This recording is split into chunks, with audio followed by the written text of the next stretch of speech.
Welcome to another episode of Follow the Brand TV. I am your host, Grant McGaugh, CEO of 5-Star BDM, a 5-star personal brand and business development company. I want to take you on a journey through another deep dive into the world of personal branding and business development using compelling personal stories, business conversations, and tips to improve your brand. By listening to the Follow the Brand TV series, you will differentiate yourself from the competition and build trust with prospective clients and employers.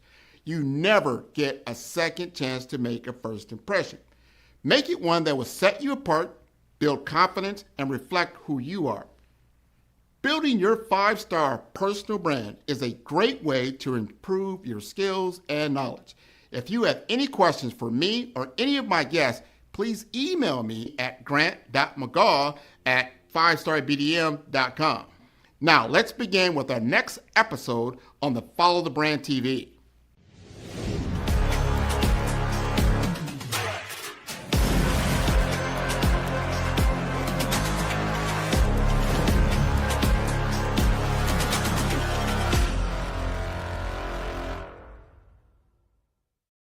Five-Star BDM, Brand Development Masters, is a professional consulting and advisory group keenly focused on business development services for the small to mid-sized business and entrepreneurs.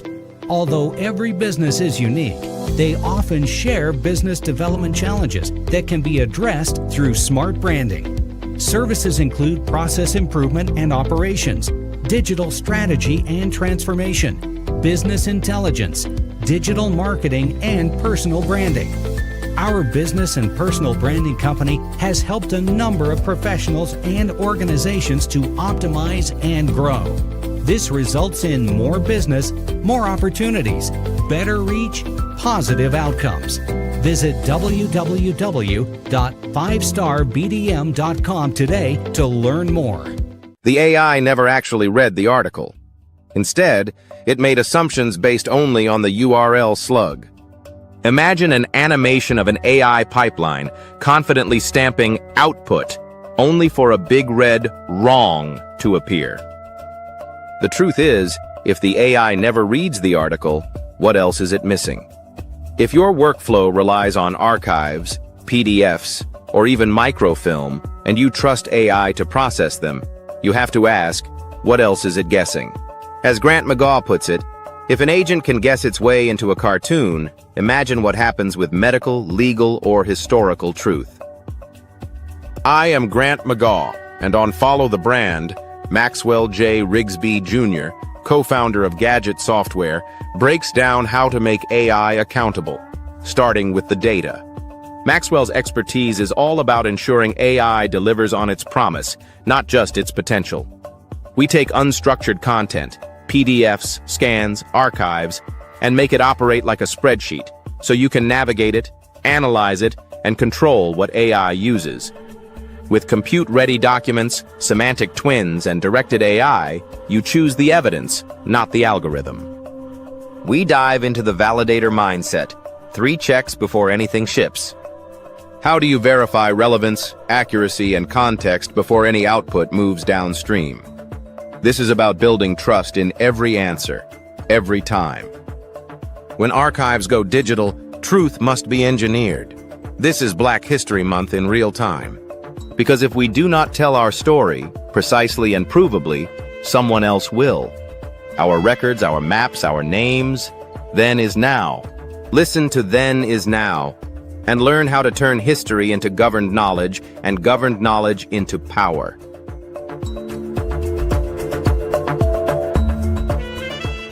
He's excited.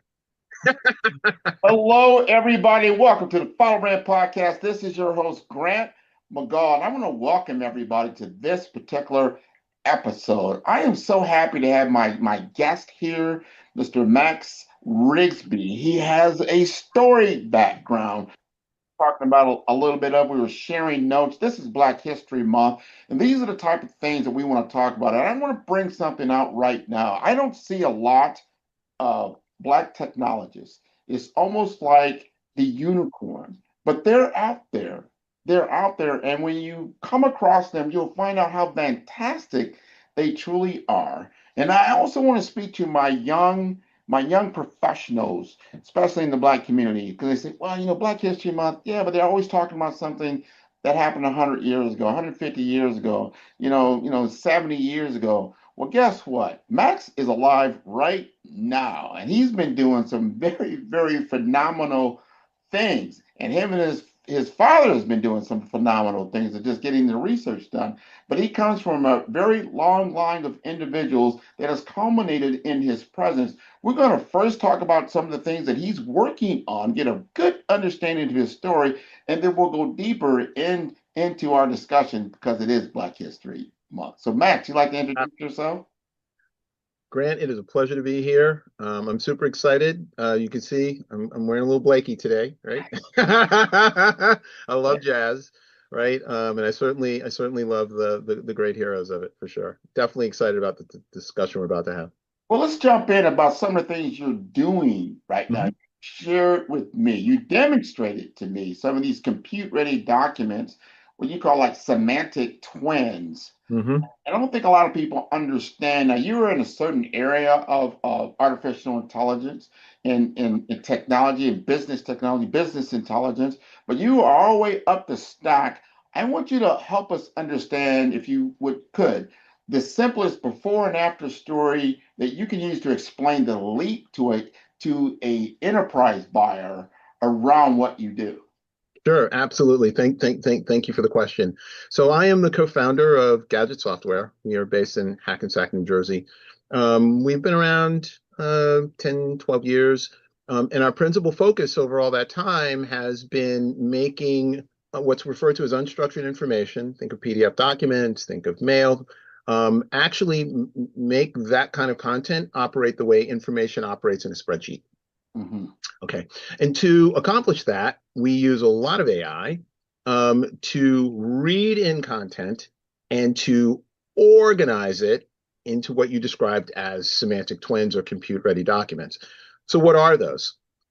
Today, and this is possibly true with many of the members looking at this audience, if they want to use, say, a chatbot, they may take a PDF file or several PDF files, chop them up in a variety of different ways, and then feed them on. There are challenges with doing that, and some of it is context is lost, right? There's a lot of context can be lost there. Context that we, as readers of content, always have available. I mean, think about having, say, a scholarly book, and it didn't have, say, a table of contents, or maybe it didn't have page numbers, or maybe it didn't have the right sort of pieces to help you understand, where do I find exactly what I'm looking for? What we do is we take that content and we organize it into components, and each of those components is deeply, deeply, deeply described and then organized into a single document that we call a semantic twin. So think of it as a document that's literally built for machines with all the instructive information, all the nuance, questions and answers, keywords, all types of semantic data, but it is specific to help chatbots, but not just chatbots. Our data can actually be read into business intelligence tools. We do it all the time. You can visualize and navigate, and you can use it into What any. you're talking about is so important because I think, like, when you're building out a pipeline, and you think about, well, is this about ingestion of data? Is it topic segmentation? Is it metadata synthesis? Is it, an evaluation Q&A? I mean, what reveals exactly, the moat that you have right now, your operational focus? Because I can still see like, well, what is, you're taking a PDF or something like that, and then you're turning it into machine language so that becomes easier to ingest. Help us understand that more. Yeah, not just easy to ingest, but also easier for us to navigate as well. So imagine for a moment that you had 1,000 documents, right? You have 1,000 documents. And you want to understand, like, what are the common intersections in those 1,000 documents? Are there people in these documents? Is information classified in a variety of different ways? Are there organizations in here, right? Can any of this information be summarized? We do all of that work.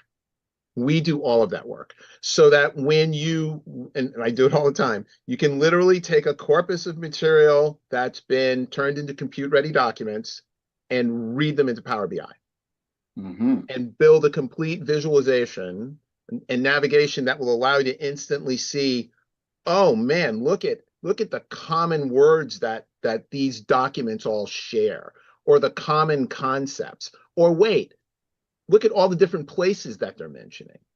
Now, all of a sudden, it's quite visual. We also have a mechanism through which we can integrate a kind of artificial intelligence inside of that, so that when I find the pieces that I'm interested in, I can direct it at AI to say, you know what, give me a summary or an outline, but just on the pieces I've selected, right? We call that directed AI. That's very different from when you're using a chatbot and you're asking it a question, and then it goes out and it finds the pieces and it pulls them back. In directed AI, you get to be in control of precisely what it's going to use. And we're seeing situations now where companies want to use these things in tandem. I want to be able to see what's in my large content set. I want to be able to navigate it. Imagine being in a corporation. But then sometimes I want to use a conversational AI to organize that information, say for output, maybe to organize it into a report or organize it into a table, or, who knows, do a variety of different things. And you can really only do this if you come up with a common data structure, which is what we do. And the really good news, what we're excited about is the structure of compute-ready documents and semantic twins. We've actually had this validated. We basically got involved in a partnership with Signal 65 Dell and Broadcom, where we actually took our technology into an AI lab in Colorado and worked with them. There are white papers on our website about it. There are white papers on theirs talking about how this is a massive differentiator in making AI not only work more effectively, hallucinate less, better energy footprint, lower, faster token throughput, all those kinds of attributes that we think about. Our technology actually makes them all more efficient, and at the same time allows you to have a better understanding of what your large corpus of data is all about. Let's take that a step further, because now people starting to say, well, what is it? Then you've answered the why. What is the benefit that you get out of it? And so we want to get into this question here. So if you could design what I call the ideal validator agent, for agentic workflows, that's kind of downstream for where you're working. So what are, in your opinion, what are the 3 checks that it must run before anything ships downstream, right? So I know there's a lot of assumptions, there's a lot of reads, but, connect this directly to how AI works. Okay.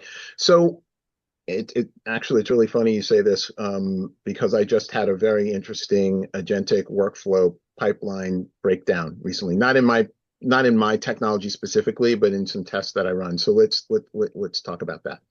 So one of the challenges in any form of an agentic and autonomous flow is you have to have certainty that the inputs and outputs are correct and that the handoffs are accurate.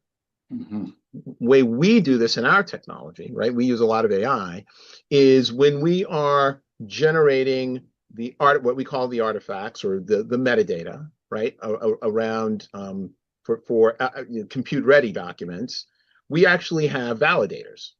So for example, if I've got a piece of context, right, and I'm generating Q&A pairs, then I have a validator that says, well, hold on a second. I'm going to take a look at that context, and I'm going to look at these outputs, and I'm going to score whether it's relevant. I'm going to score whether it's, accurate, right? And depending on what that scoring is, right, we can make a decision whether we think we should keep it or do it again. Okay, so the notion of having a validator, particularly when you're either ingesting or, more importantly, outputting information, is absolutely critical. So in terms of your agentic workflow, you have to have a way of saying, do I have the right piece of data? Well, some of the ways you do that is to grab some of the surrounding metadata. right? Does it have the right attributes, right? Let me grab a summary, or let me grab a collection of keywords, or let me grab some classifications to make sure. For example, I'm talking about one of my favorite examples. If you want to drive an AI crazy, you can ask it questions about the word Georgia. Okay. And it doesn't really know what to do, right? Because Georgia can be the name of a person, the name of a state, or the name of a country. And so without context around Georgia, it actually doesn't know what you're talking about. Right. But if I gave it Georgia, and then I gave it some descriptors around it that suggested it's a place, I'm going to no longer talk about a person, right? I know it's not a person named Georgia. And then if I have some additional information that suggests that it's, say, near Russia, then I know it's a country. But that's all contextual relevance. Right. That's what we provide around that piece. And so from an agentic perspective, you want to be able to understand the descriptors around the data you're looking at. And those descriptors provide you the clues to say, I've retrieved the right piece, right? And now I'm going to do whatever work you've asked me to do on that information. Hopefully that makes sense. I'll make 100%. Context is very important. I always talk about a context-aware environment. We're trying to get there. How the internet's going to change, it becomes a context-aware environment, meaning so it does understand what it is that you're talking about. But human language is not that simple. You just talk English. There's not lots of words that sound the same, maybe even spelled the same, but mean something completely different. So you're asking the machine to decipher that and come up with the right answers, and that's how you get into what we call drift and the AI, or you call it hallucinations. When you start having this, and I'm warning people about this when they get into agentic systems, you're taking something, you're used to a deterministic world, meaning 1 + 1 = 2 in a binary system. It's never going to equal more than that. It's always, so it's very, very stable when it comes to that. Where if you have a probabilistic system, AI is probabilistic. That means it's probabilities. So like 1 + 1, I've used this analogy and I use it again. I am 1, Max is 1, there's 1 and 1, but together we make 3. It's groups. So it's different. So it's a different probability of what I might say and what he might answer and that type. So it's not an exact science is what I'm getting to. So in an agentic system, if you're dependent on it to have a similar outcome or result, you might, from handoff to handoff, you get more and more drift from where you're at. All of a sudden, you were talking about a woman in Georgia or named Georgia. Now you're talking about a woman named Georgia that's in Georgia in Russia. You can really get off track, is what I'm saying. I don't know if we completely have solved that yet. Maybe with these different formulations from the LLM, I would say, and then we start getting into these image AI or spatial AI, maybe that will help more. I'm not sure. What's your thought on that? It's a good question, right? I mean, a lot of this is about contextual relevance. Actually, as you were saying that, I forgot to mention there's a fourth Georgia. That's typography. And I love that personal example because, if I were to throw the word Georgia out, you could come back with an answer, but without the context, you really don't know what I'm talking about. In terms of what all this means in terms of the world of agentic and so forth, we need a lot of checks and balances. We definitely need human in the loop. And we need to build guardrails around these systems.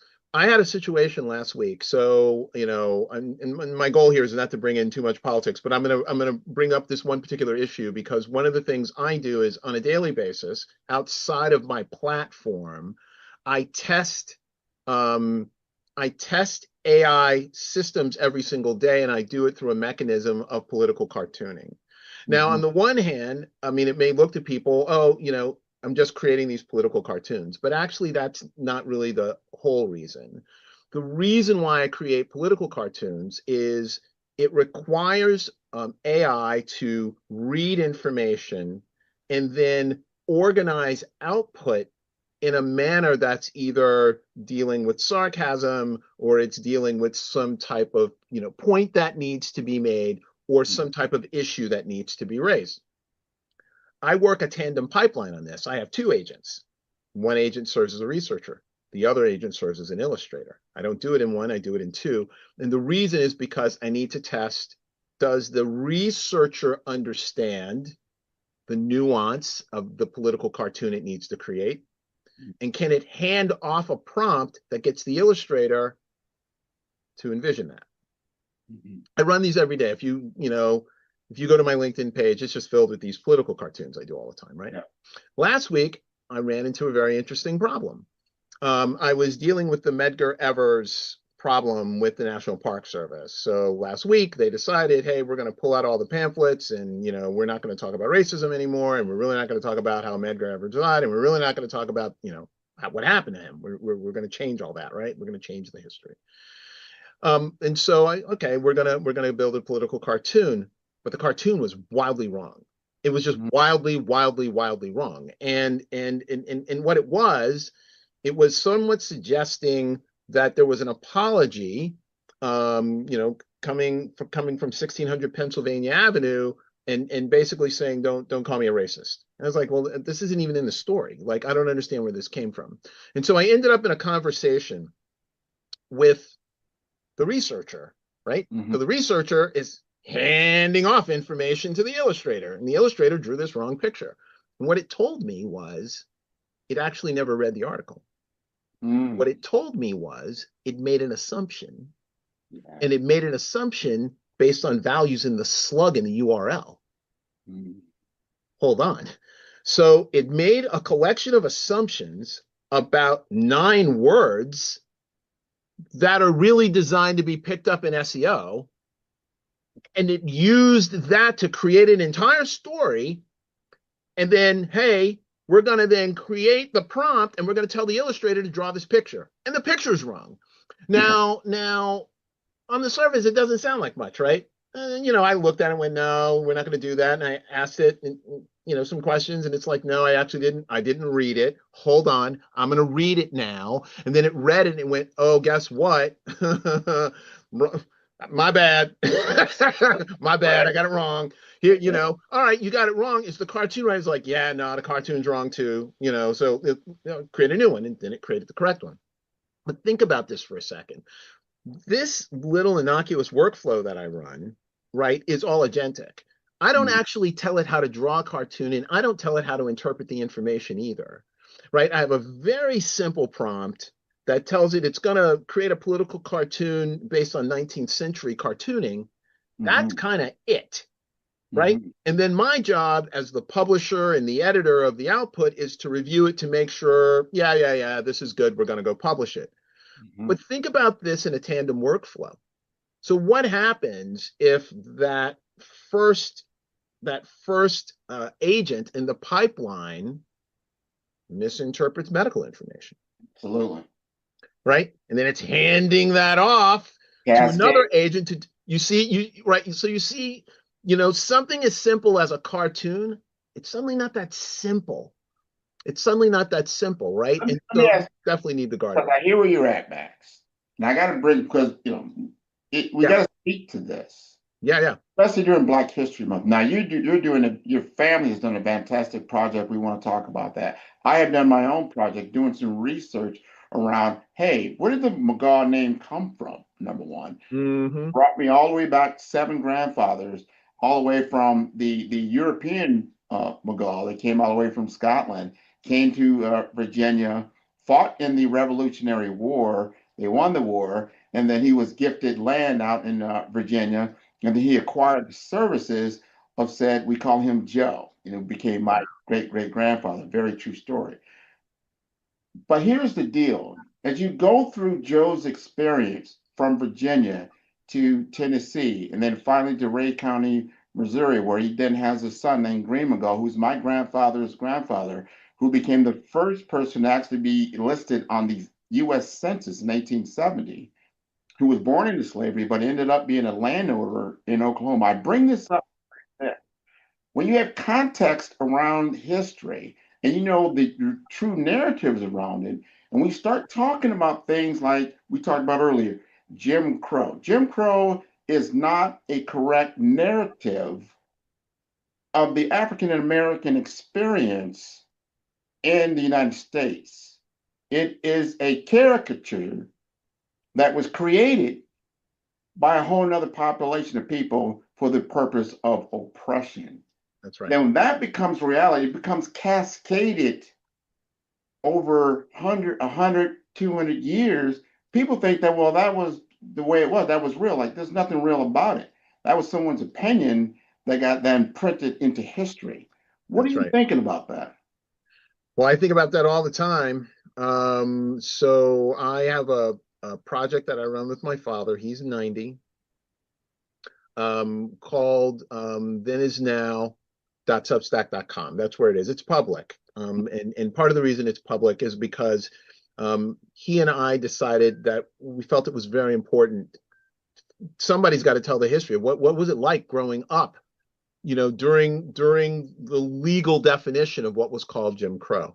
But in order to understand him, we had to go way back in history. Yeah. And we had to, like you, right? I can actually put my great grandparents, right, on plantations in North Carolina, right? And I have, a great one of those greats, right? Grandfather that actually testified at the trial of a governor who was being impeached in North Carolina, and he talks about how he was attacked literally by the Klan. I mean, it's public record. The man talks about this in public record, and he talks about it in public. And so, when we begin to understand these things, what's become very clear to me, whether it's my father or the people that were around him or the people around them, right, from a community point of view, they were striving for something. They were always striving for something, right? However they were doing it in the communities that they were living in. And that creates sort of this interesting counter challenge for us, right? Because we're not striving to get somewhere. We're actually striving not to be pulled somewhere right now. And that is why my father wanted this diary entry that he does called Then Is Now, because he wants people to understand the path that we're being towards is actually the path I was walking away from. I'm hearing phrases. I've heard these before. I'm seeing activities. I've seen these before. I grew up with this and grew out of this. Right. And I see that we're sliding back into it. Right. And it does get interesting to me when I start to work with him on these audio diaries, and we use AI to embellish aspects of his audio diary. The audio portion is always true. It's authentic. It is him. He's telling his story, right? That's the authentic part of it. We use AI to help frame the broader historical narrative around him, right? So that's his story. But let's tell you the story of what was happening around his story, right? Fill in the blanks. Here's what's gotten interesting, Grant. My father and I, we have two different sort of views on what this project is about. For me, it's always about his audio diary. Like, oh, that happened? That's not what it is for him. What it is for him is we have AI podcasters. We use Notebook LM for this. And he's always interested in what they are saying, because he wants to know, well, what was happening around me, right? The history I wasn't really paying attention to, right? I didn't really see because I was too busy living my life. And he's basically telling me now, like, I'm beginning to understand things about what was happening to me that I didn't see at the time, which is fascinating. So you're 100% right. This notion of, especially in Black History Month, but maybe it should always just be Black History Year. maybe we shouldn't even make it a month. It's just now it's the 2026 edition. And we all collectively need to understand as best we can our personal stories, our family stories.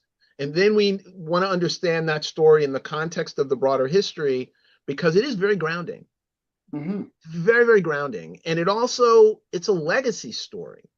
You and I talked about this before, right? You're sharing with your children, right, what's behind you.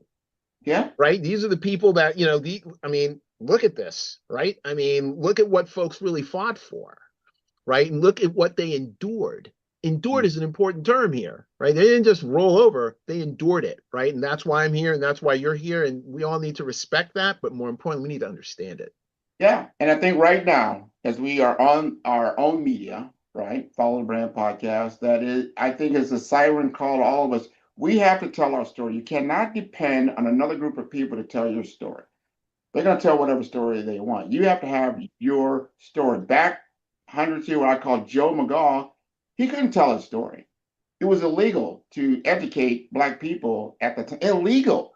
Think about that. Illegal to educate anyone, and then to grow out of that. We are the American story when it comes from an underdog perspective. What are we doing? We are definitely fighting for freedom. We're fighting for freedom every single day, for the right to exist, to be who we are. We are the original Americans, if you really look at it. We didn't come over to the 1920s on big boats from Europe. No, No, no, no, no. It was a little different journey. a little bit But of a different journey. Yeah, a a little bit little of a bit different. different journey, Yeah. and but we're here, and because we have things like our AI tools, we can do deep research very quickly. There are so many micro archives that show where your family was, or you can get me. In my case, I had a very easy to trace last name, so it wasn't that hard for me to get a lot of information. And you start thinking about, well, who acquired what, and you can start seeing these acquisitions over time, even through slavery and whatnot, even to the boats that came over from Africa. They had records. So then you can do some research around that type of stuff. I don't want to get too far deep into that, but I want to bring it back to you because your Yeah. story is powerful in the fact that I just stated it earlier. You are African American and a technologist, high level. Most people, when they think of technologists today, they get a mental image of potentially a younger white guy who's kind of geeky, living, inside of a data center for the most part.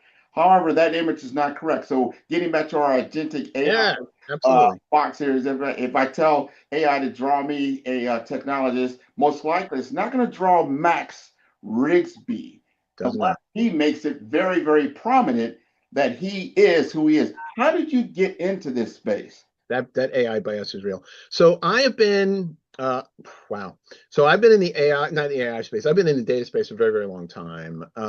I've worked in financial services. I've worked in Silicon Valley. I've been a chief technology officer. I've been a general manager. I've done consulting, and I've been involved in early startups, several actually, and it's mostly been around data, whether how data is stored or how data is retrieved. That's really been the area. That's really been my area of focus.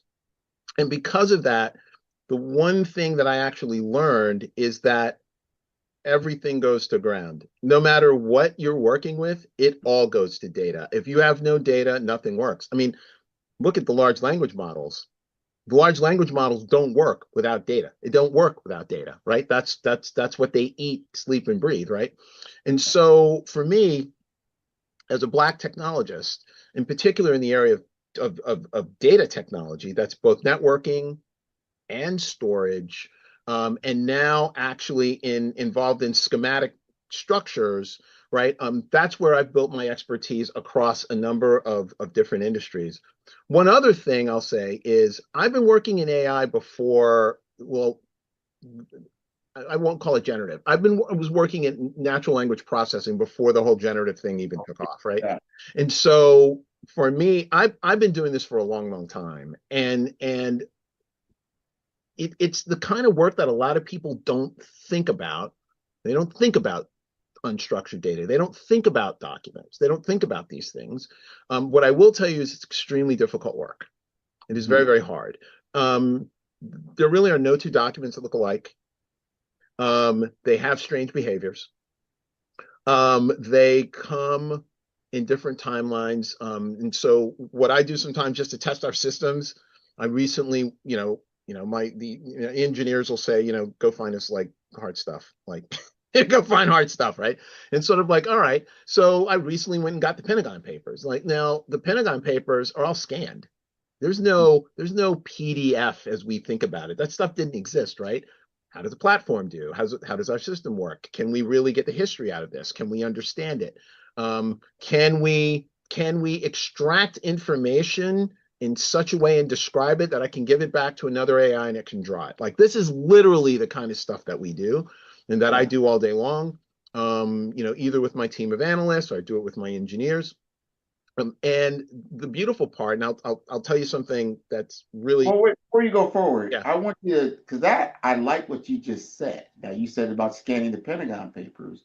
Yeah. How about scanning the microfiche of these county records that had all these transactions of African people? That's what I'm working towards. So it's a strange dynamic when you work with very complex unstructured data systems, because you weirdly work backwards. So you start with less complex, that's maybe XML structure. So one thing you should know, I probably have, this is crazy, but you're probably looking at a person in a company that has possibly one of the largest collections of federal regulatory information in the country. And I have 25 years of it. And the last 5 years, I've converted into these compute-ready documents. We make some of this stuff available on our website. You can literally navigate through complex regulatory data in Power BI, right? In Power BI. So we start with something like that. Then we start working backwards. Okay, let's start to work with PDFs. Okay, modern PDFs. What happens to a PDF that gets closer to the birth of the PDF, which is, say, in the early 90s? What happens if we get beyond that and it's all scanned in, right? Because what we have to begin to understand are the attributes in the files. It's crazy. I know people no one would ever think about this, right? You just sort of flipping through stuff. But when we come at it from a machine perspective, there's a lot of stuff going on in there that's like, I wasn't expecting that. Here's one, and everybody's done this. Nobody really understood it, but you've done this. You've gotten a PDF and you go to copy. Yeah. Then you paste it, and it's like, what is that? Right? Yeah. Like a bunch of junk. Okay. So what's happened often in that is that there may be what's called a glyph. There's some type of letter structure, right? But actually in the PDF, it didn't know what it was. It didn't know that, oh, this version of an I actually maps to this version of an I. So I don't know how to connect the dots between the thing that's on the screen, if you will, and what character it actually is. And so I'm just going to give you junk back. I'm just going to give you junk back, right? I go through all of that stuff, right? We figure all that kind of stuff out, right? And then how do we make it coherent so that when you're working with not just 10 documents, but thousands. And oh, by the way, of they're all mixed. So to get back to your microfiche story, we have to be very clear that we can actually ingest something that does not have a digital origin, which is why I went for the Pentagon Papers, right? Yeah. It doesn't have a digital origin. We discovered some things. We learned a few things, like in ingesting that. It's like, okay, these kinds of strange artifacts can appear. We need to know how to adjust for them. But then you're on the move towards things like microfiche. You're on to move to even less refined content, right? Yeah. Because the idea is to be able to get this inside of machines effectively, right? So that it can be used and merged. Right. Let me ask you this, because one thing that intrigued me, and it goes back to my grandfather's grandfather, his name is Green McGaugh. And the reason why that is intriguing, because we have an image of him. They took a camera photo of him when he achieved homestead status in Oklahoma. That was part of the process. They had to take a picture of him. So we have an actual image of what he looked like, and he was smiling. Yeah, he was happy. Got his paper, right? So this had to be around 1890s. This is right before Oklahoma became a state. So around the 1890s, at that time, he was about 50 years old. But we have an image. So you Yeah. get to imagery, and I was talking about spatial AI and things like that. There's probably, and I think photography became of use in what, the 1860s, 70s, or something like that. Yeah, and then by the end of the 1800s, we have the Kodak camera, right? The first idea of the notion of something that's a little more instant, where you didn't have to set everything up. So yeah, he's right in that zone, right? Yeah, yeah, Right in yeah. that zone. So images are very interesting to me, not just in terms of the output, but language models have very interesting characteristic. And when you work with vision models and language models together, you can do some really, really interesting things. So one of the things that we are working with right now, we ingest. Let's just say that we're ingesting some type of document right now. We're working with flight manuals, and flight manuals have a lot of imagery, and a lot of diagrams. Here's the thing: I don't actually want to carry the weight of an image. Images. If you look at documents and you look at the size of documents, right? Sometimes I can tell.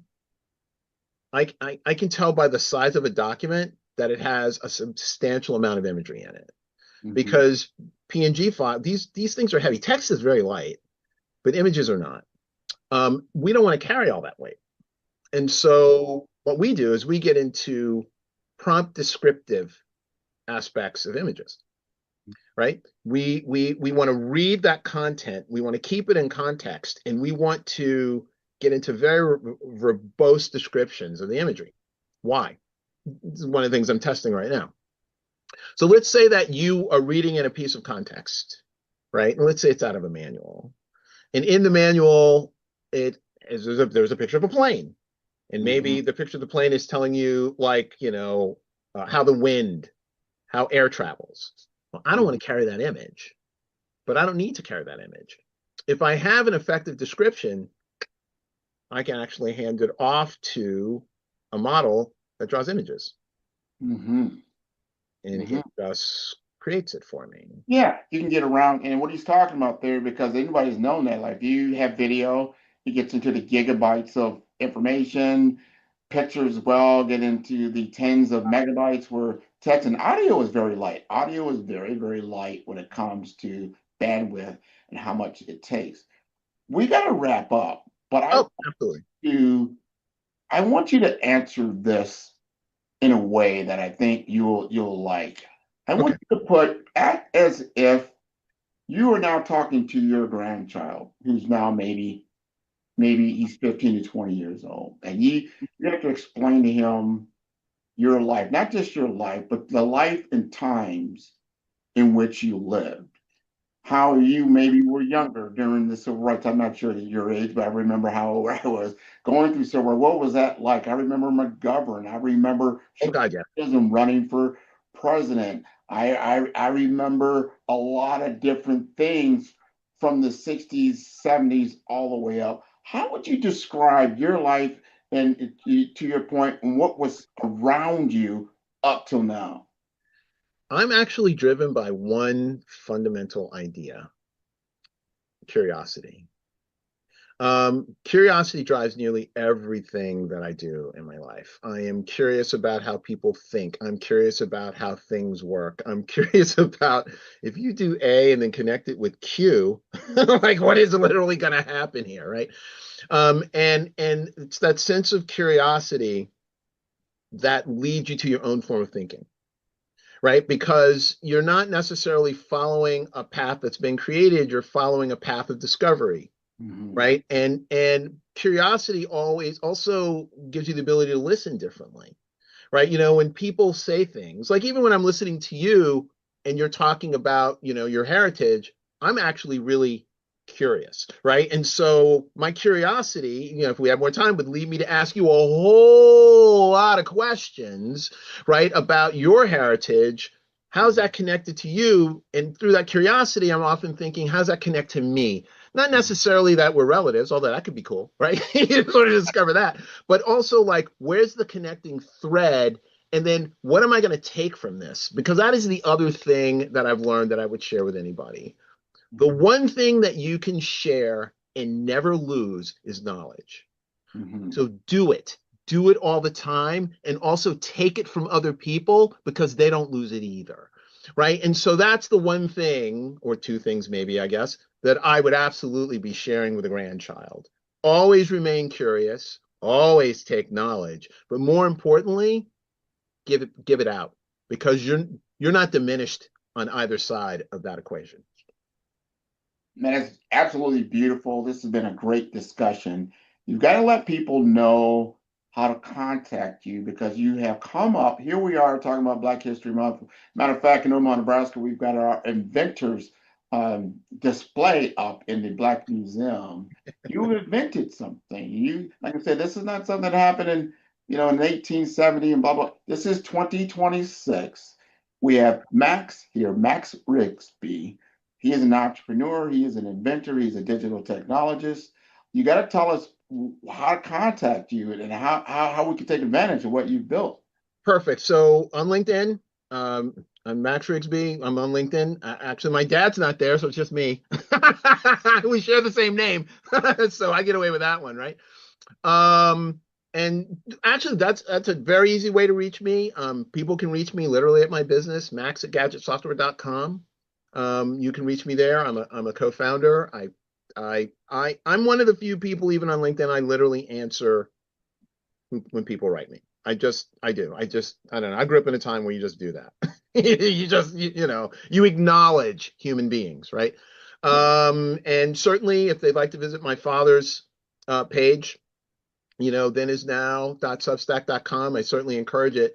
There's a lot of history there, right? But wrapped in a modern vibe. Yes. Right? Wrapped in a modern vibe. So, that's it. I'm open. Love to hear from people. Grant, I can't thank you enough for spending the time with me this afternoon. This has just been, a wonderful conversation. We're going to have others offline as well as online, right? Man, it's always great, as you said, and I did connect with Max over LinkedIn, but also through another friend of ours who is part of this. He's also a Black technologist, and Darrell, he does some phenomenal things. We'll have him on. He'll probably have me on his show as well. But we need to continue this conversation. We have to tell our story, and we have to have it in a way that we collect this story, and so that it becomes available. There's no reason. Information and data is so readily available these days that it's just a matter of how you want to use it and put it together and have your story about what was happening. That's why I created Follow the Brand, because it affects everyone. And that everyone, I believe, has a story, and a story that's impactful for other people. So one last thing, Grant, as we close out, that I just want to say to the audience, the most important thing with this AI shift, and this is, make no mistake, this is a dramatic shift. I mean, it is unprecedented in so many ways. But if you're going to do it, you have to be a practitioner. You have to do it. You have to put your hands on this technology. Find a project. Find something to do. Find a reason to use it, find a reason to engage it, because it is transformative in how you work. And it is our opportunity, right, to leapfrog. We really can. We really can. Yeah, no, 100% on that. You've heard it directly from Max. Get involved. Get your feet wet. There's always something you can do. Start utilizing these platforms for the greater good. And that includes social media and all those things. Those are just platforms. How you utilize the platform is how you get the outputs that we have. So thank you again for being a guest on the Follow Brand. Thank you. And you can see all the episodes of Follow Brand at 5-Star BDM. That is the number 5. That is star. STAR. D for brand. D for development. Infomasters.com. I want to thank you again for being on the show. Thank you. You're welcome. Man, who's your favorite podcaster? Man, Grant, man. I love Grant's podcast. Well, who's Grant? I'm going to send you the link. I love Grant. I love the interview. I've done a lot of these, and this is a great one. It's always great to talk to people who know what they're doing, and it's clear you're a great host, and you've done this many times before. I feel great that we're having this conversation here. Met a new person in business who I previously didn't know. It was an amazing podcast. Grant is an amazing interviewer. I learned a lot. Really enjoyed this. Great questions, great talk track. Super appreciate you having me on. It's been a very fun episode to talk about a lot of things that I don't always get to dive into. So this has been a fantastic conversation. I wouldn't be where I am here today, of course, not on this stage, however, not in my current business projection and my current business model without working with you.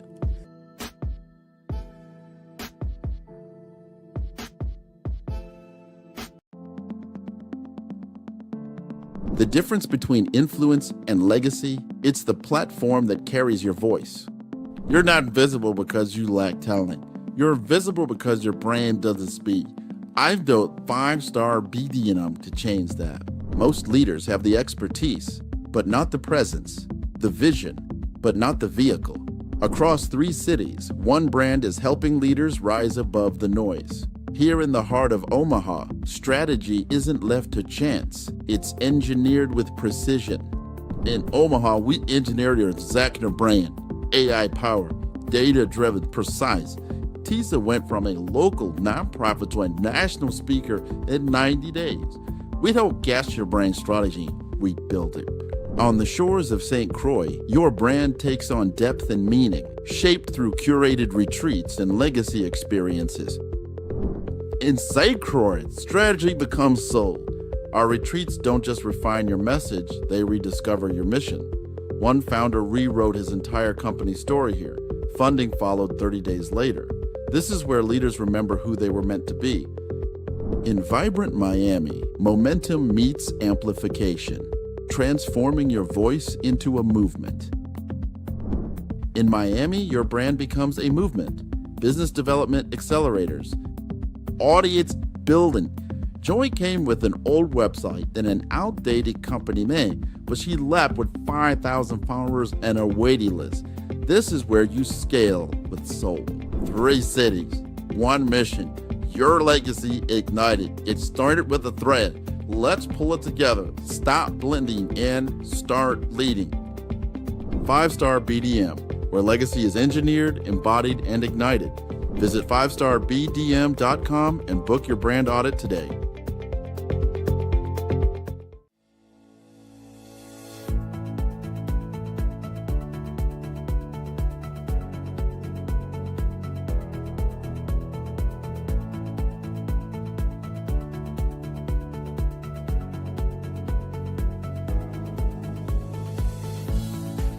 I want to thank everybody for coming out here and join our center here at the Enterprise on 96 and L. This is the grand opening of 5-star BDM in Omaha, Nebraska, my hometown, and I can't wait to bring these services in healthcare, technology, and finance to all of you.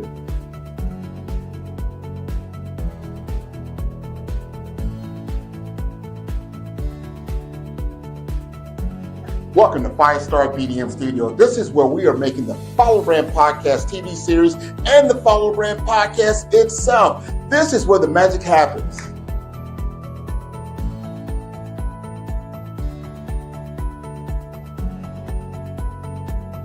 Thank you again for tuning into the Follow Brand Podcast. I am your host, Grant McGaugh. We are going to feature those who are looking to scale and grow their business to the next level in the world of healthcare, the world of technology, and finance. I want to thank you all for tuning in week by week, because this is how we grow our brand to the highest level.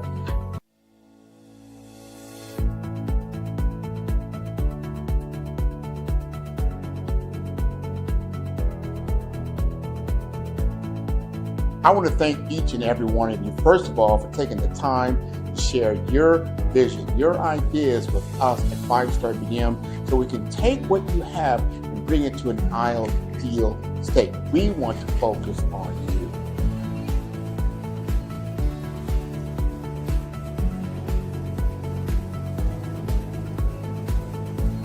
Welcome to the Follow Brand Podcast. Today we're going to talk about unleashing your visibility of value. One of the biggest problems that small business owners have is that their value is not visible.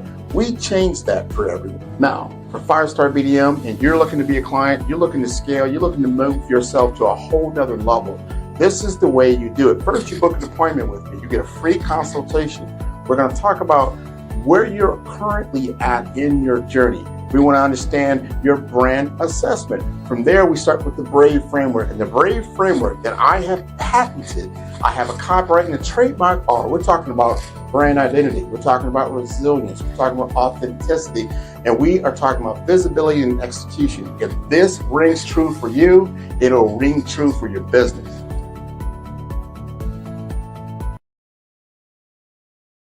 Welcome to Follow the Brand, where we turn leaders into legends. I'm Grant McGaugh, CEO of 5-Star BDM. Today, we're not just talking about executive presence, we're going to transform yours. Executive presence isn't about power, it's about trust. And here's the good news. You can build it at any level. Let's dive into how you can command any room you enter. Dr. Kimberly Long, CEO of California Nurse Leaders, shared a profound insight. The moment you try to prove your power is the moment you lose it. Executive presence is about building trust and authority without force. It's about creating an environment where people lean in to listen. You can achieve this by being authentic and consistent in your communication and actions. Consider Dr. Long during a hospital merger. She lowered her voice instead of raising it, and the room leaned in. Similarly, Sarah Chen, a project manager, used this technique in meetings. Within 3 months, her team began to emulate her style. Denzel Ross, now president of IU Health South Central, built his presence by identifying communication gaps and lifting others up. These examples show how presence spreads through subtle yet powerful actions. Your action step. In your next 3 meetings, try speaking 10% slower and 20% quieter. Watch what happens. For team leads, start delegating key responsibilities. Managers should use meetings as learning labs. Directors build cross-functional bridges. The key shift? Stop being the answer person. Start being the question person. This approach fosters growth and empowers others. Patrick Green, CEO of UF Health Jacksonville, uses a communication matrix to simplify complex ideas. His 3-step formula: start with impact, follow with insight, end with action. For example, instead of saying, "We need to upgrade our systems," he says, "We can save 50 lives this year by investing in this technology. Here's how." This clarity builds influence and trust. 3 common mistakes: reactivity, over-explaining, and imposter syndrome. When challenged, take a slow sip of water to respond thoughtfully. Instead of defending every detail, offer a headline first. Dr. Long still gets nervous before board meetings but prepares thoroughly. Remember, nervousness is energy. Executive presence isn't a destination, it's a practice. Start where you are, use what you have, and build from there. When you deliver on your promise and you have the result you were looking for, and everybody in the room is like, wow, this is what we're talking about.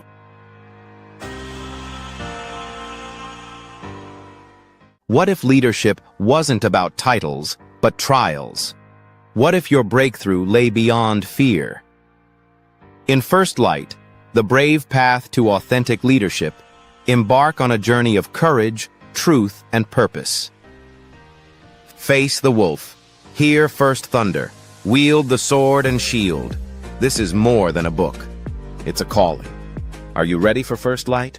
Hey everyone, it's Grant McGaugh, CEO of 5-Star BDM and host of the award-winning Follow the Brand podcast and TV series, where I help you to build a 5-star brand that people will follow. My genius is personal brand development through intelligent communication and helping you achieve your business and career goals. I am a requested speaker on digital technology and brand development issues. I want to work with you to increase the value of your current opportunities while attracting new ones. Every one of you is unique, and we all share challenges that can be addressed through smart branding. As a superconnector, I work with you as an executive coach to guide you along the complicated business and career development road. providing the enhancement tools and information you need to succeed. Together, I will help you succeed in today's challenging business climate. I will evaluate and measure your progress.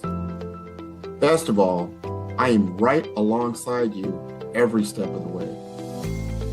Build the brand called you. Genius is coming. Tune in for our next show or click on our website at www.5starbdm/followthebrandtv. Thank you.